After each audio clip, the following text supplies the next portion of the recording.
Hi, I'm Dr. Amy Robbins, and I'm a licensed clinical psychologist and medium. Welcome to Life, Death, and the Space Between podcast. Here, we discuss life, death, consciousness, and what it all means. Today, I have Steve Burgess on the show. Steve is one of the world's leading hypnotherapists and past life regression specialists. He has completed many thousands of past life regression sessions, helping his clients with a wide range of issues, including phobias, anxieties, depression, lack of confidence, weight issues, addiction, physical illness, sexual problems, and performance anxiety. Most of his work involves using hypnosis to regress people back to the emotional root cause of their problems, often back into past lifetimes.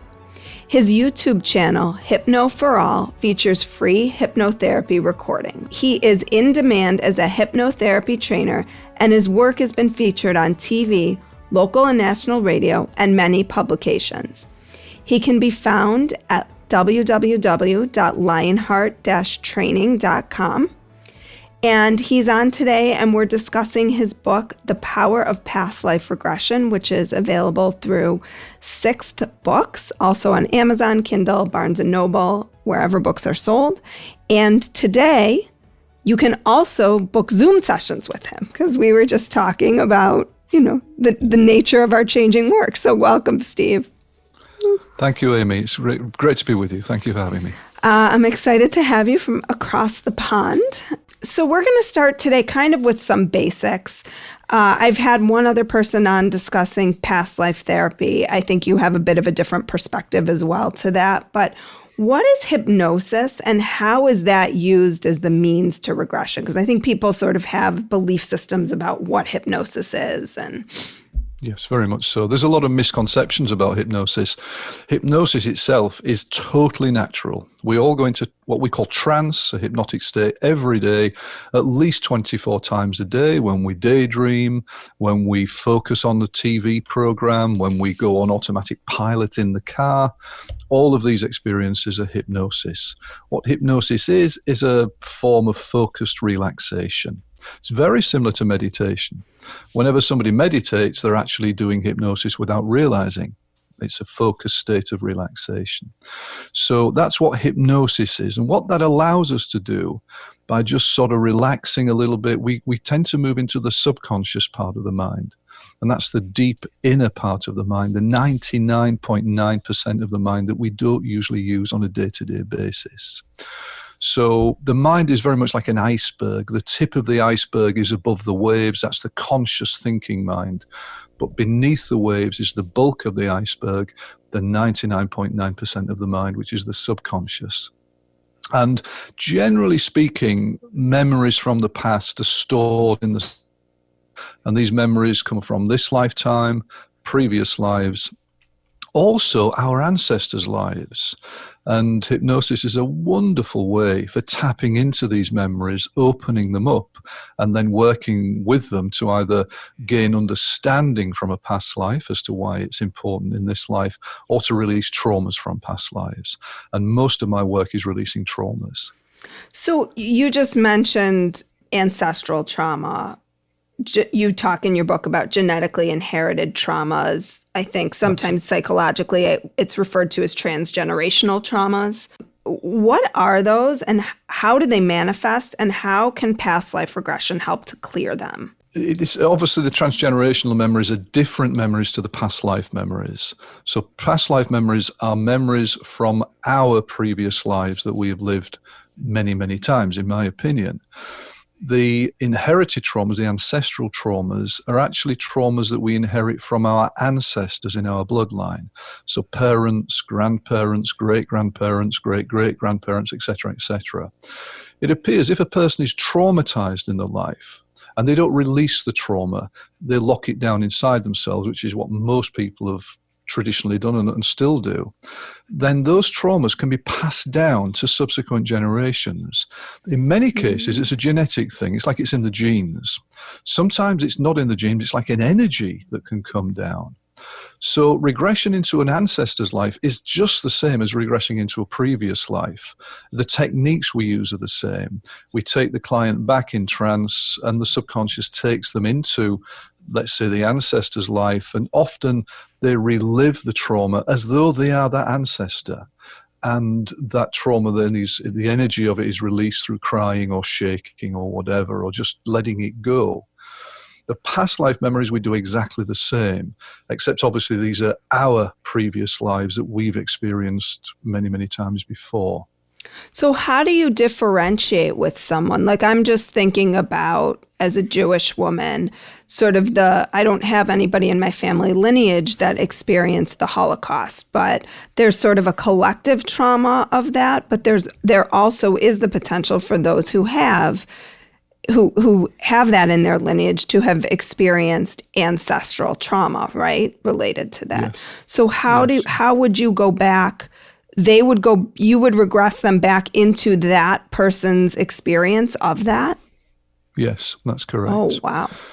Now, how I do this, I use a technique. Basically, I've been doing this 28 years. I've done over 15,000 therapy sessions. So I've created my own system of work, a regression system, which is extensively based in hypnotherapy terms on what we call an ideomotor response technique. Basically what this is, Amy, once I've got the client into trance, I ask the subconscious to start to come through and to take control of a finger on one of the hands. And what happens is the finger, sometimes the whole hand moves, but it's often just a finger that starts to move all by itself. And this basically is the subconscious coming through into the finger. And most of my clients are laying there with their eyes closed thinking, this is weird. My finger is moving. What's this about? But what I'm asking the subconscious then to do is to use the finger to signal yes or no. So whenever I ask a question of the subconscious, and remember the subconscious in one way is like a vast computer bank, has records of everything that's ever happened to the person. But my model of the subconscious is that it's connected to the higher self. It may even be the higher self. So it has an awesome wisdom. And I'm asking questions of this awesomely wise entity. It's not an entity, but for want of a better word.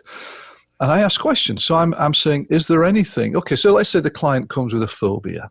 It doesn't matter what the phobia is.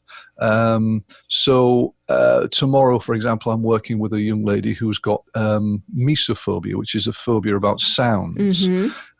So I will actually say, are there any events in this present lifetime which are connected to causing this phobia? And if so, the finger will raise all by itself. Now, sometimes it will raise to say yes.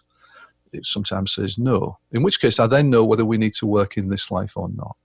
My next question, are there any past life causes? Yes or no? And if we get a yes, I then ask how many past lives? Is it just one? Is it two? Is it three?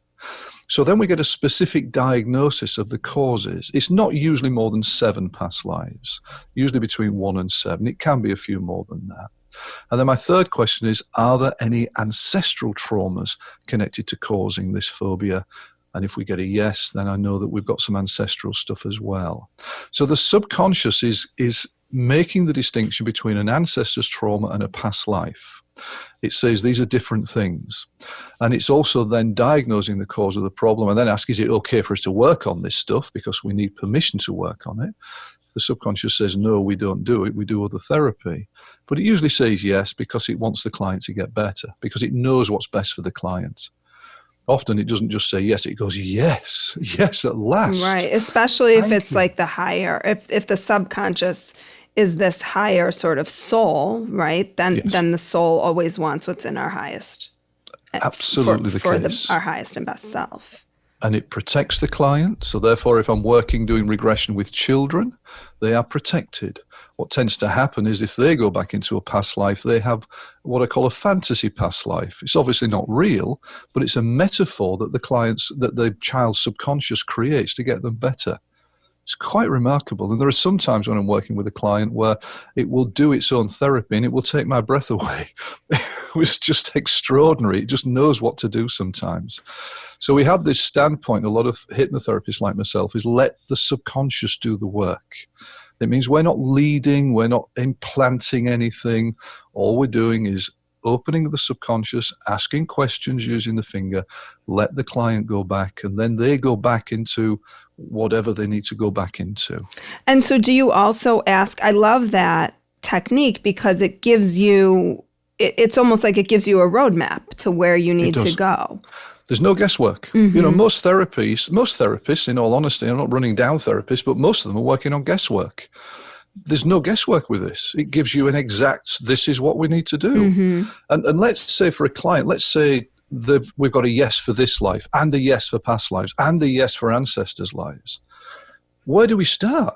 Where on earth do we start working? Well, I don't know, but the subconscious knows. Do we start in this life today? No. Do we work in a past life today? Yes. It tells me. So it guides us all the time. I can then just facilitate the session, facilitate the healing, and allow the subconscious to do the work. It is so powerful and so effective. And how does the regression clear these traumas for people? Good question. Very good question. The main way, the regression model, this is the regression model. All of our problems as human beings are caused by locked-in feelings and emotions from past traumas. Now, some therapists would say most of our problems as human beings are caused by locked-in feelings and emotion from past traumas. But if it isn't all of them, it's most of them. So that therefore means that in most cases with clients, we're going back into the emotional traumas in, let's say, a past life to release it. So they re-experience the trauma. They see it very often, they hear it, they smell it, they feel it. And by releasing the trauma, and the releasing is usually done through crying or shaking. And it's not a fun process. And I'd make no bones about it. It's not a fun process. But nobody dies through crying. Virginia Satir said that, but nobody dies through crying. I know, I agree. I always say that to people. So it's a question of releasing the emotions. And then an analogy I can use here is that we all have an emotional pressure cooker inside us. And when we're born, that pressure cooker maybe is already half full with emotional stuff. And then as we go through life, we take the lid off. Every trauma that happens, we put the lid back on again, and that pressure builds, and that causes problems. We react to that pressure by having depression, lack of confidence, phobias, etc. This process is taking the lid off the pressure cooker in regression, letting the client release the trauma, so we've got rid of some of the pressure in the pressure cooker, and then we put the lid on. Now, for some clients, that pressure drops in one session. I've had clients who have come with incredible problems, and after one session, we've just released all the trauma and they get 100% better. But more often than not, we're doing a session after session approach, releasing trauma, the pressure in the pressure cooker drops, and what is left is space and healing, and that is general wellness. So the main way in which we work in past lives and regression is to release trauma. However, there are other techniques. So sometimes the client needs to get an understanding from the past life that they can bring back into this lifetime. Sometimes that's what the therapy is. It may be, let's say the client is having difficulties with the mother in this life. A lot of relationship problems come from past lives. And let's say they go through a past life where they killed the mother. The mother in the past life was their brother, because we change sex from life to life and within relation. Maybe they kill their brother, who in this lifetime has been the mother. When the client is aware of that, they say, well, no wonder my mother's always been horrible to me in this life. I killed her in that one. So there's often this understanding that is brought through, and that can be incredible healing as well. So there still could be the therapeutic component in a more traditional sense. It's sort of the integrated piece of that can be really powerful. Sometimes it's enough just to release the trauma, but sometimes there has to be that conscious understanding of, okay, what does this mean in my current life? Freudian therapy is very much about getting insights, get an insight, and that's often the therapy. And this is the case as well with the past life stuff. Now, you mentioned other past life therapists work differently, and they will often work more with insights than I do. My technique and my way of working and my strength is to work on the emotional stuff, because I feel that's much deeper. In many cases, sometimes this deep kinesthetic release really clears out an infection in the mind.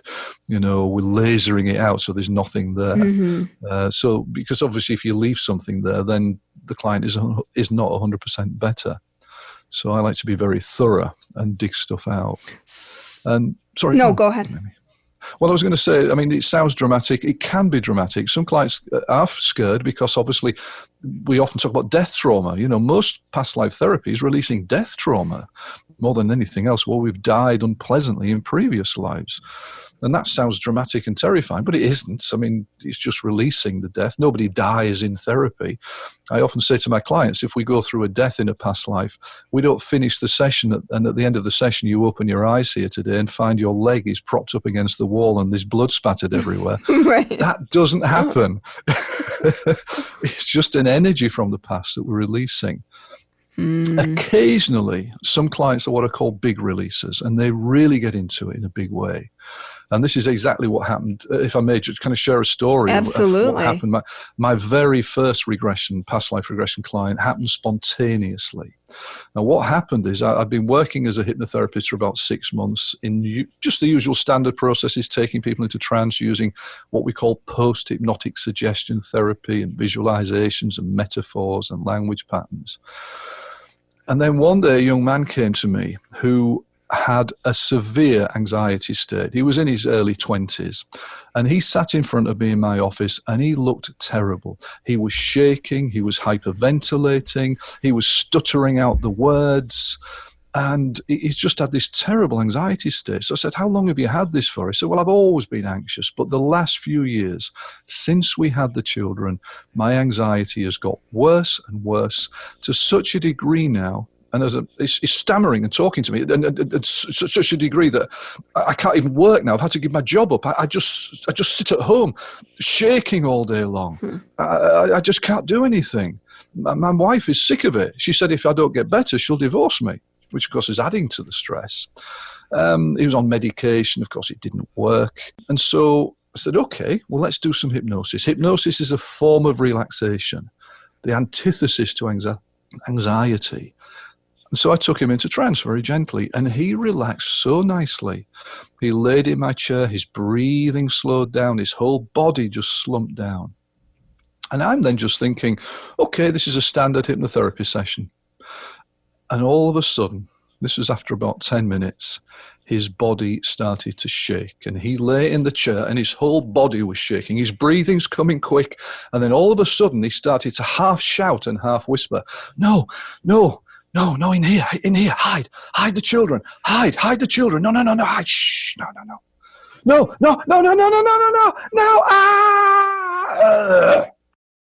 and then he just lay completely quiet. Now, it was 10 times bigger than that, Amy, honestly, and I sat there and thought, what the heck? And he was completely quiet and calm. So I said, are you okay?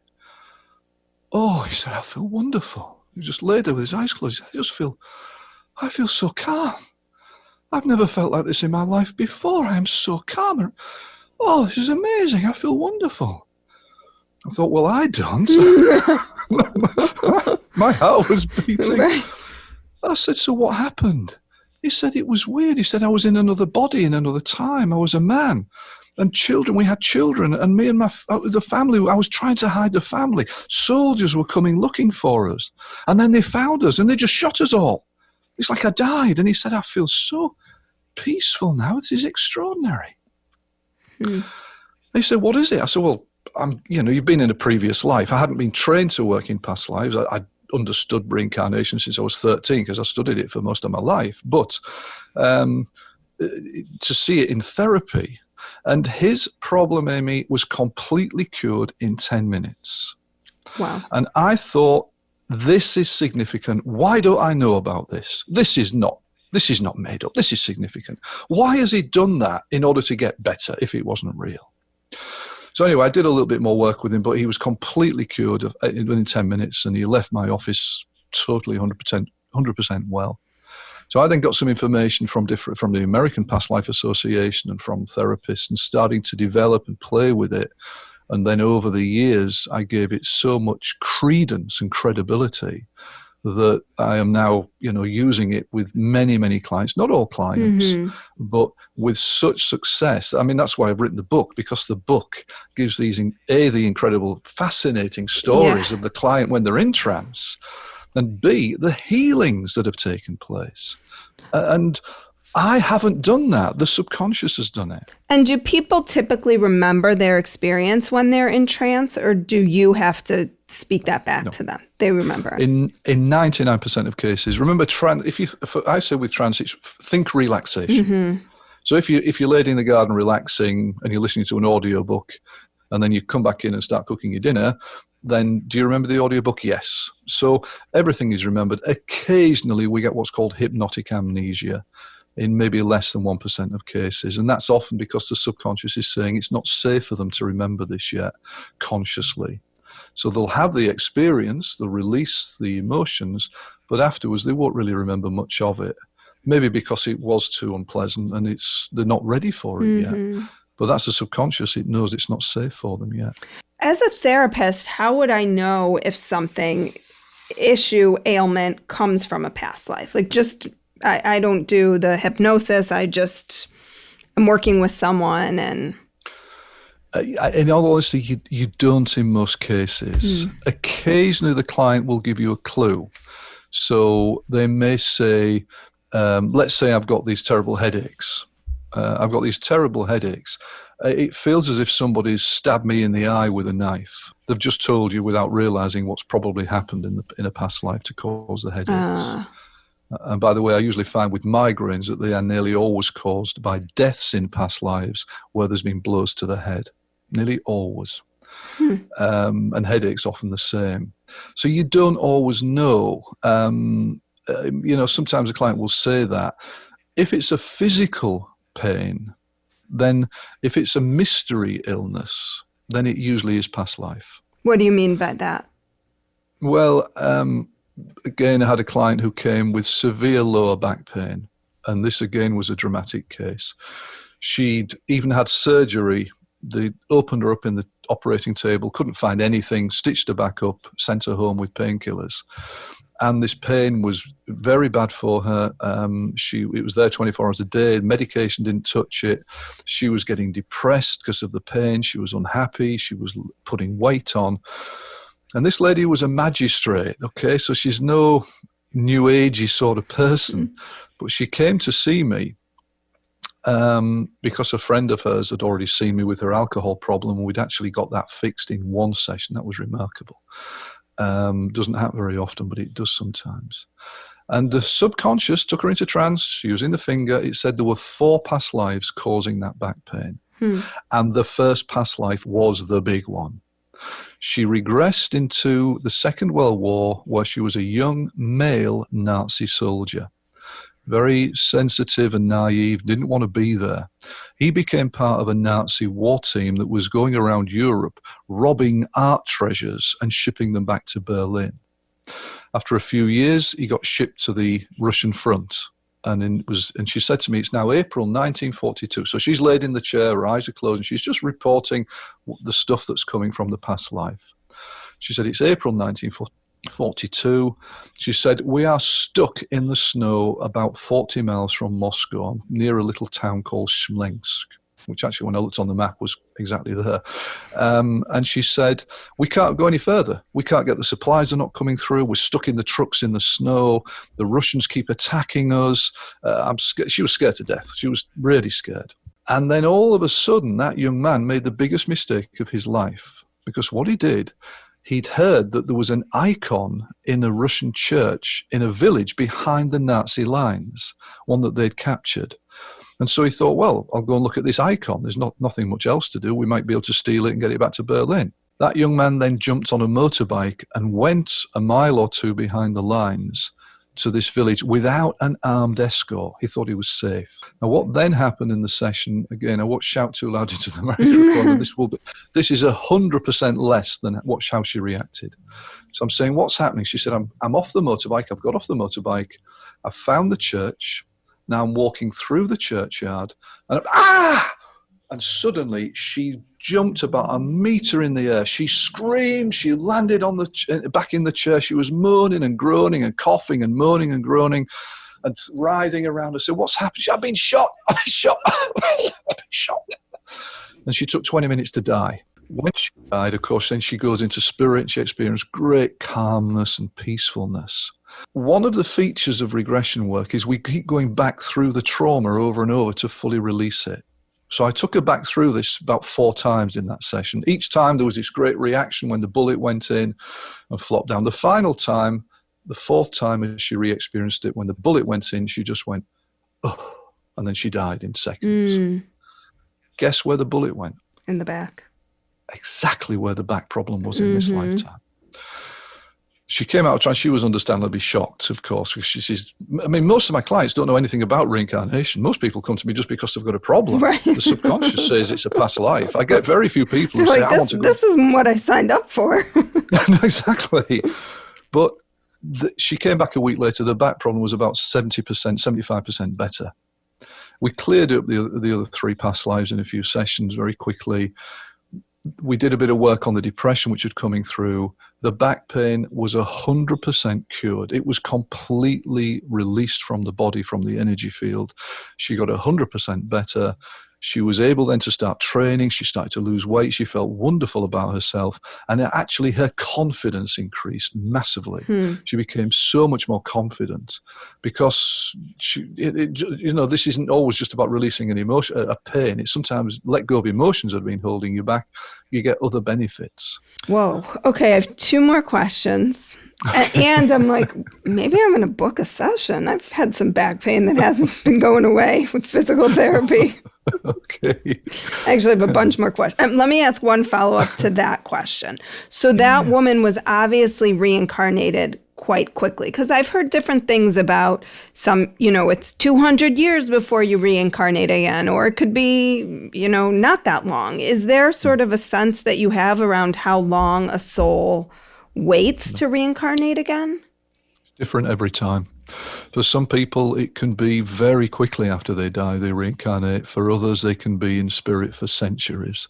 So I'm not sure why that is the case. Some people say that if we've had a very traumatic life, then in spirit, we do sometimes need time to recuperate and heal. And I've certainly had some clients who, when they've even been in spirit, they've actually had spirit surgery done on themselves to heal a broken part, especially a heart. I had one client whose heart was broken, and in spirit, and now you would think, well, when we go into spirit, we go back into perfect form. But in some cases, it appears not. She had spirit surgeons healing her heart in spirit before she was reborn. But there's no set time. Sometimes it's days, sometimes it's months, years, centuries.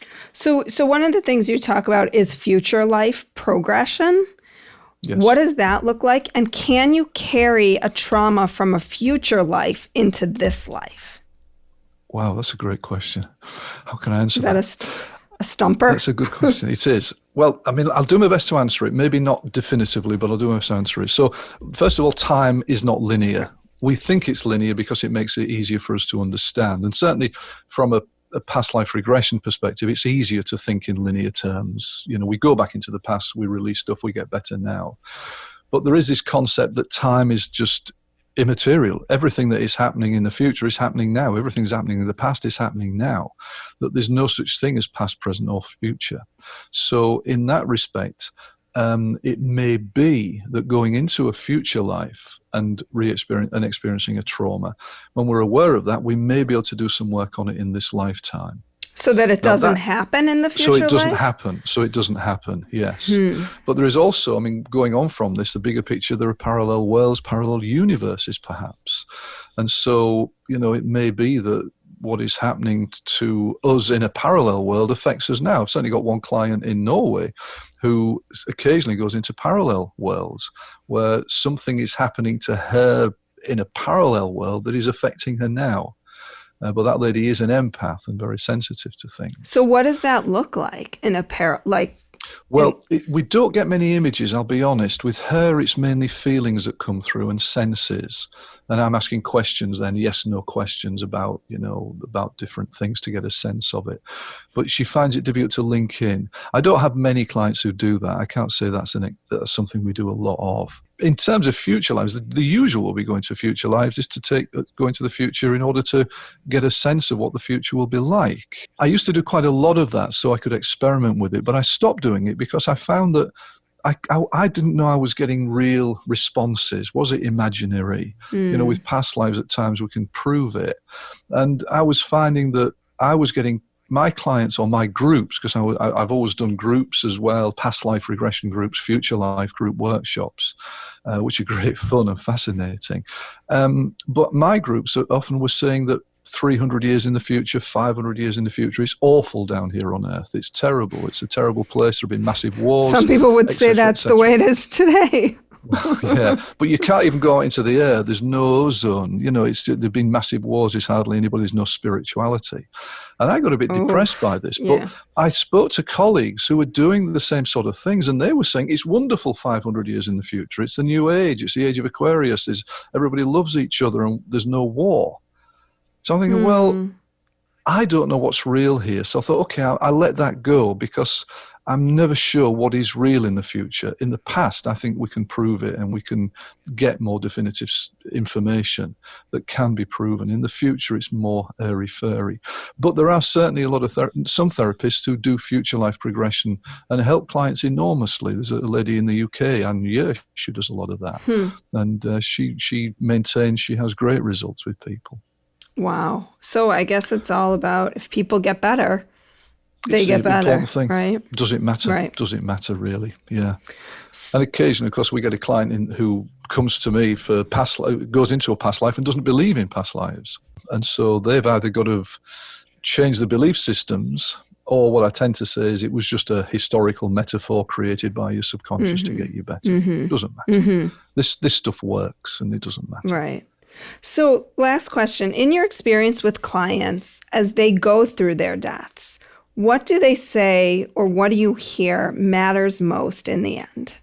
Most of them, on one level, are aware of a phenomenal feeling of calmness and peace and release. It's as though when we leave the body and move into this spirit or soul world or light body world, there's an enormous sense of release. There's also, in most cases, you could say a growth mentally. It's as if our understanding is much bigger than it is down here trapped in this body. It's almost like we have the people call it 3D, don't they? We've got a 3D vision here. When you leave, you've got a 5D vision. So people are much more aware, much more understanding about things. And it's as if they have a higher awareness when they leave. But there are different experiences. Some people stay around on Earth as ghosts. Sometimes they're frightened to move on, or they want to stay around to stay with a loved one in some way, or even punish some people who have done bad things to them from the other side, and try and put nasty energy towards people. That can happen. Sooner or later, they'll move on and move on fully into spirit and get fully reborn again. So there are so many different experiences. I can't give you just one sort of thing. But the main thing is we just get a bigger understanding. It's as if down here we are trapped in this body, and it inhibits us as souls to really understand everything. Because once we do go into spirit and we get a sense of understanding, that's when we're aware of the power of love. That's when we connect with this power of love. And that's possibly the most important thing. Wow. Well, thank you so much for your time today. Another fascinating conversation. I feel like I'm always just so engrossed in what people are talking about. So people, if they want to find you, can find you at Lionheart Training, right? Yes, lionheart-training.com. May I just also share that we've just in the last couple of weeks created a new WordPress site, which is also a bit of a central hub now. I've got blogs on there about past lives. I have podcasts about past lives. And the site is hypnoblogpod .wordpress.com, Okay. hypnoblogpod.wordpress.com. And I'll put this in my show notes so you. people will be able to access Thank you so that. much. And I also have my Facebook page, The Power of Past Life Regression, which is about, connected to the book, The Power of Past Life Regression. I'm aiming to build that as a resource for people to come and share stories of past lives and experiences, because the whole thing still fascinates me after 28 years. I'm still so passionate about it. But yes, so Lionheart-training.com or hypnoblogpod.wordpress.com. And yes, I'm doing Skype sessions all around the world now, as we both are, because that's what's happening at the moment. Right. And I'm loving it. It's going so well. So if anybody's interested, you could now you can do this long distance work. Very much so, yeah. Well, thank you. And please also remember, just last of all, Yeah. my free hypnotherapy YouTube channel, Hypno for All. I'm giving away free hypnotherapy recordings on there. There are 17 recordings. I just want people to enjoy hypnotherapy. So anybody can go on there, listen to the recordings. There's no catch. You can subscribe if they like, but just my way of giving back to the world. Hypno for All. Well, I'll have all these resources. My son has been begging me to do a regression with him. He's 10. So maybe I'll give him one of your Hypno for All. Okay, brilliant. To do, Thanks, and we'll Amy. see what comes Yeah, up. yeah. Thank See you. what comes up. Thank you so much for your time today. My pleasure, Amy. Thank you so much for having me. Thank you. Like what you heard today and want to hear more? Curious about what comes next and what it all means? You can subscribe on iTunes. Just go to podcasts and find Life, Death, and the Space Between and hit subscribe. And you can follow me on Twitter and Instagram at Dr. Amy Robbins. Ask me any questions you might have, let me know what else you'd love to hear about, or just share your story. I can't wait to hear from you.